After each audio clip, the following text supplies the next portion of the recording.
So hello guys आज आपनालोকক देखाबले जाम जे আজি আমাৰ ইয়াত আমাৰ মিচিং গাঁৱত হৰপথাৰ সমষ্টিৰ আমাৰ বিধায়ক বিশ্বজিৎ ফুকন আহিছে আৰু এয়া দেখিছে মিচিং গাঁৱৰ ডান্স মানে বিহু ডান্স মিচিং ডান্স দেখি পাইছে ধুনিয়াকে আৰু দেখিল ভাল লাগিব আপোনালোকক তাৰছত ইয়াৰ লগতে আমি দেখুৱাই যাম যিখিনি ভাষণ বিশ্বজিৎ ডাঙৰীয়াৰ ভাষণ বিশ্বজিৎ ফুকনৰ ডাঙৰীয়া ভাষণ সো ভিডিওটো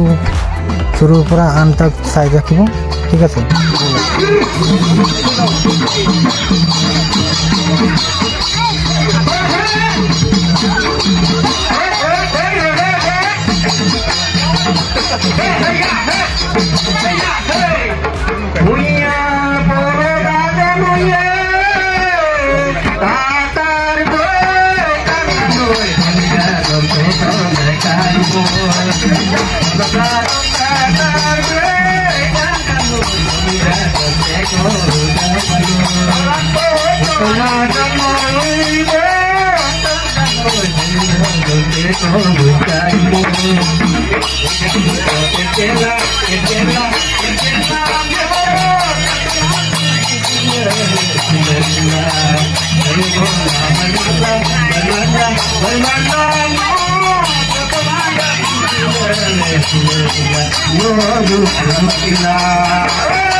ধন্যবাদ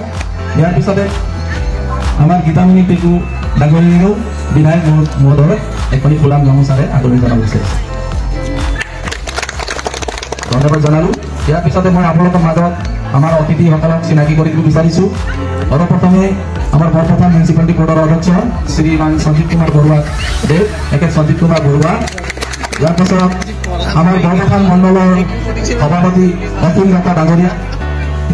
অসীম দত্ত ডাঙৰীয়াক চিনাকি দিবলৈ অনুৰোধ জনালো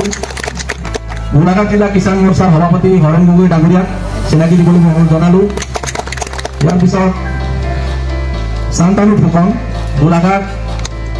বৰপথাৰ মণ্ডলৰ জেনেৰেল ছেক্ৰেটাৰী তেখেতক চিনাকি দিবলৈ অনুৰোধ জনালো বিপ্লৱ দাস SC মৰ্চাৰ জেনেৰেল ছেক্ৰেটাৰী গোলাঘাট জিলাৰ তেখেতক চিনাকি দিবলৈ অনুৰোধ জনালো ৰাজু শ্ৰেষ্ঠ কিষাণ মৰ্চাৰ বৰপথাৰ মণ্ডলৰ সভাপতি জাগ্ৰত ভৰালী যুৱ মৰ্চাৰ বৰপথাৰৰ জেনেৰেল ছেক্ৰেটাৰী বিমান বায়ং ST মৰ্চা মণ্ডল সভাপতি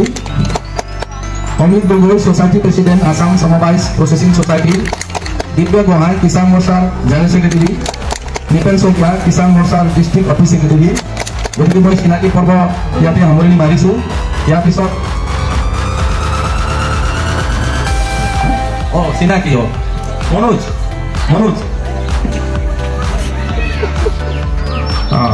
ইয়াৰ পাছত 23 নম্বৰ বুথৰ সুনীল মঙলৰ চিনাকি দিবলৈ অনুৰোধ জনালো 23 নম্বৰ চকনি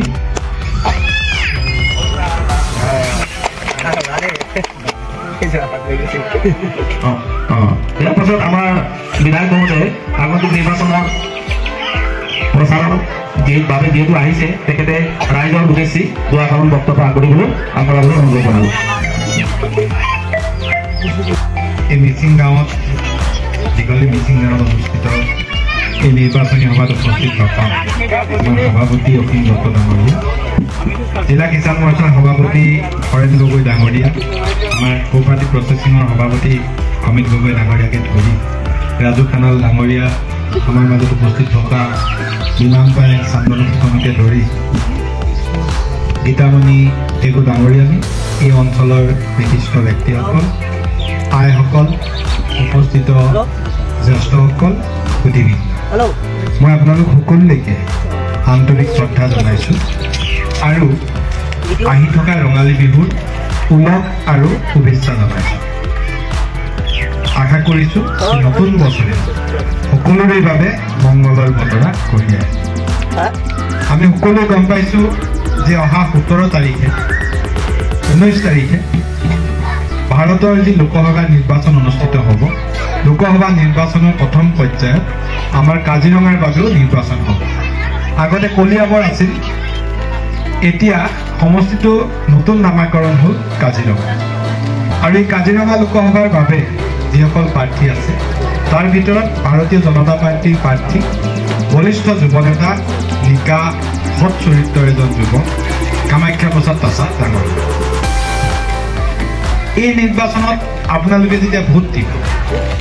ভোটটো দিয়াৰ সময়ত সদায় সকলো মানুহে বিবেচনা কৰে যে ভোটটো কিয় দিব লাগে আৰু কাক দিব। মই ভাবোঁ ইয়ালৈ অহা সকলো মানুহে আপোনালোকে ভোট কাক দিব সিদ্ধান্ত লৈ থৈছে।